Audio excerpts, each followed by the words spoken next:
Hey y'all, welcome back to another episode of Navigating Life After 40. It's your midlife bestie, Roni here. And today, let's have a conversation.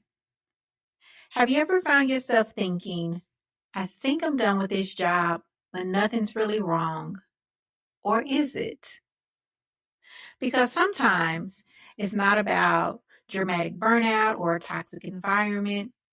It's about the quiet misalignment, the boredom, the feeling that you've simply outgrown the space that you're in. Or maybe deep down, it just doesn't feel right anymore. Today, we're going to talk about how to really know when it's time to make a career shift. And I'm not just talking about your gut feelings. I'm walking you through clear signs, reflection questions, and how to navigate that in-between space with honesty and intention. Because guess what? Being ready for something new doesn't mean you're ungrateful or confused. It just means you're evolving. So let's get into it. Welcome to Navigating Life After 40, the podcast that's all about helping women navigate this exciting and sometimes challenging phase of life. I'm your host, Roni J, and I'll be here sharing some of my own personal experiences, chatting with experts and a few friends, and also providing some practical advice and support to help you live your best life after 40. Let's get started.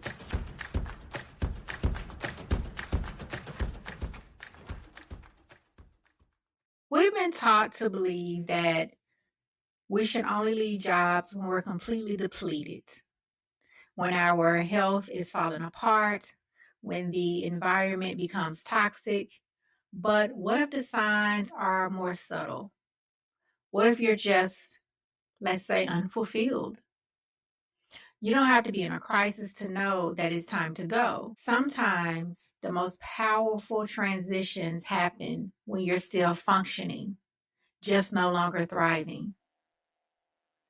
So let's walk through some signs that it might be time to move on from where you currently are. 1, you feel numb, not challenged. 2, you've stopped learning or growing. 3, the Sunday scaries have turned into an all-week cloud. 4, you've done the work, but you feel invisible. 5, you stay because it's safe, not because it's right. Next, you're more excited about your lunch break than your workload. You daydream about quitting and actually feel peace when you imagine it. And lastly, and this is a big one, the job no longer aligns with your goals or your values. Now, let me say this again. When your values shift and the job doesn't meet you where you are anymore, that is a huge sign. And that is why it's so important to know what your goals and your values are. I remember working at this very reputable nonprofit. I won't say the name, but it was very well known, well funded, but also incredibly toxic. I initially took this role out of urgency because I needed work at the time. It was technically aligned with my field, but it wasn't what I truly wanted to do. It didn't challenge me, y'all. I wasn't growing. And over time, the misalignment became very heavy. I remember being at a fundraiser. This was my last fundraiser to be exact. And just feeling so disconnected. I remember, just praying often and just asking God what's next. What do you have for me next? I'm ready to go. Whatever the lesson is that I need to learn here, let me learn it so I can go. I want to move on. At the end of this fundraiser, I will never forget. And this may sound very wild to some of you, but I literally heard God say, "It is finished." I'm serious. I looked up in the sky. We were at a stadium and the dome opened up. They were opening the domes as we were wrapping up. And I heard the voice, "It is finished." And in that moment, I felt the weight lift. It was such a heavy weight that I was carrying. And I felt it lift. I felt like just whatever was holding me back was no longer an issue anymore. 2 weeks later, I started interviewing for jobs. Now, granted, I interviewed for jobs before in the past, but none of them were in alignment with the direction that I was trying to go in. I didn't want to leave one toxic place and let alone another place that I'm not going to be fulfilled and go to another place feeling the same way, where that's probably worse than where I currently was. And then a few weeks after that, I had an offer. So listen, I'll tell you something about me. I'm not someone who stays in a role just because. Yes, there have been times where I've had to take a job out of urgency, depending on the situation. Like I mentioned before with this nonprofit, even though I took it, I always had a goal to leave. It was never my goal to stay there. But I've also been guilty of taking my time to leave a job as well. And here's what I'll say about that. When you take too long to leave something you've outgrown, it robs you of the energy you could be using to build what's next. And you all know exactly what I mean. Because at the end of the day, you're tired, you're scrolling on social media, what they like to call doom scrolling. You don't want to do anything else. You don't have the energy for anything else. So it robs you of your energy. Sometimes staying just becomes more exhausting than starting over. And you have to know when it's time to go. So let's hop into some reflection questions. I want to slow this down for a bit because some of you listening are probably like, yeah, I hear you, but I'm still unsure. So let's do this, what I like to call a personal gut check. Here's some questions. You guys know I love to give reflection questions. 1, am I energized or just enduring? 2, am I staying out of fear, comfort, or habit? 3, does this still align with who I am becoming?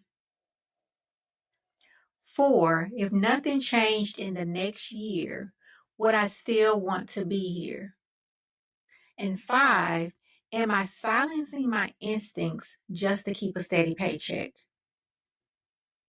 And here's the thing, these questions are not meant to create panic. They're here to create clarity. And when we allow ourselves to get honest without judgment, we often realize the answers have been sitting quietly in the background and they're just waiting for us to listen. They're saying, hey, I'm here, but they can't do anything until you decide to take a listen to them, right?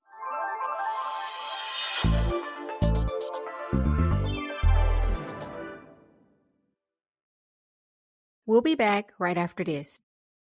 Let's take a moment to talk about skincare that truly cares for your skin.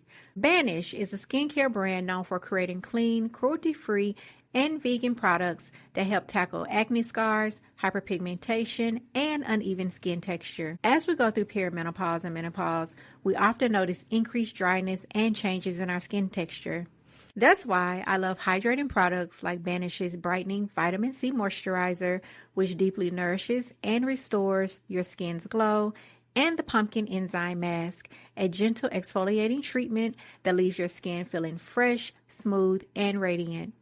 Banish products are made without harmful chemicals, artificial fragrances, or dyes, so you can feel confident about what you're putting on your skin. Save $5 off any order by using my code LIFEAFTER40, that's LIFEAFTER40 at checkout.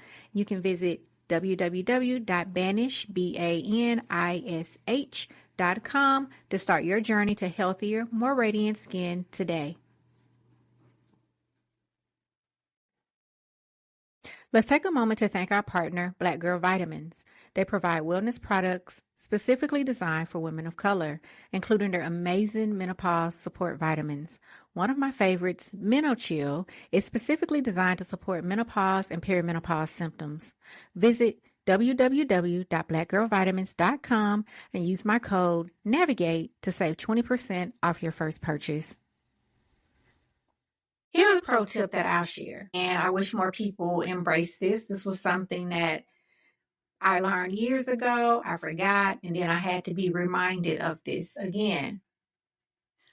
Always be interviewing. I wish it could be like an ABC. Always be something with a C, but always be interviewing. Even if you're not actively planning to leave, keep your resume fresh. Practice your interview skills. Stay aware of what's out there. And interviewing consistently lets you do that. Not only does it boost your confidence, but it keeps you from becoming dependent on one option. You'll show up differently at your job because you know what? You know you got options. It puts the power back in your hands and it reminds you that you're not trapped. You are just exploring what fits you now. And here's an even bigger question that I hear all of the time. And it's like, okay, Roni, I want to make a change, but what am I even transitioning to? What am I pivoting to? Here's the thing I love about midlife, being at this phase of life. It's because you've built up the skills, you've gained experience, and you know yourself better. Now it's just about getting clear on what serves you. And again, I got some more questions. So keep your pen and paper out and ask yourself this: what lights you up naturally? What do people always come to me for? What could I do even if I didn't get paid for it? At least for a while anyway. Because eventually we want to get paid for it, right? Where can my current skills transfer instead of starting from scratch? Here's what I know for sure. I guarantee you have exactly what you need. You just need guidance to package it up, speak to it, and pursue it. And the wonderful thing is this: once you start aligning your work with who you are, like who you truly are now, the path forward becomes less about pressure and more about possibility. I've shared this before often. You guys have heard me talk about this, which is my biggest career regret. And that is not following my childhood dream of becoming a neurosurgeon. Instead, I chose its very younger sister, probably second to the last, which was clinical psychology. And here's what I know now: that none of what I experienced along this journey was wasted. Every job, every pivot, every choice I made, it shaped me into who I am today. All of it prepared me for what I'm doing now and also for what's still to come, which I cannot wait to share with you all. So if you're holding on to regret, I want you to hear this. It's never too late to rewrite your story, and you are not behind. I'm going to say that again. It is never too late to rewrite your story, no matter the age, and you are not behind. And of course, there are the fears that come up, right? Because you were talking about transitioning during midlife, where we have more years behind us than possibly what's ahead of us. So the fears that typically come up are, no one will hire me because I'm over 50 or I'm over 40 or I'm over 60. I should have figured it all out by now. Can I even make the same money elsewhere? Is it too late to start something new? I've had these thoughts too, y'all. I've worked with clients who have had these thoughts, and 100% of the time, I can absolutely tell you they are rooted in fear and not fact. Instead, what you need to do is you need the support, you need a plan, and you need encouragement. You don't always have to go back to square one. Most of the time, and this is what I was talking about with having the skills and the experience, most of the time your current skills, they do transfer. You just need a little bit of help connecting the dots. And once those dots are connected, you'll realize you weren't starting over. You were just starting from experience. See how I did that? You're not starting over. You're starting from experience. Here's what I want to leave you with. It's better to follow your heart now than to sit in regret later. It's better to move while you have peace than wait for things to fall apart. It's okay to say, this no longer fits me, even if it once did at a point in time. If this episode resonated with you, share it with a friend, leave a comment. Of course, I'm going to always ask you guys to rate the episode because it helps us to rank higher in the charts and reach more amazing women just like you. You can also DM me or tag me on social media at Navigating Life After 40. And if you're ready for coaching, the link is in the show notes. We can talk about your next chapter together because you are not stuck. Please know that you're not stuck. You are just evolving. Until next time, you all, take care of yourself. Trust that gut feeling that you are experiencing right now, even as we are having this conversation. And I will talk to you soon. That's a wrap for this episode of Navigating Life After 40. I hope you enjoyed this conversation just as much as I did. If you love what you're hearing, be sure to hit that subscribe button so you never miss an episode. And if you're feeling generous, leave me a review on your favorite podcast platform. This helps me to reach more amazing women like yourself who are trying to navigate this amazing life. Thanks for tuning in, and until next time, keep living your best life.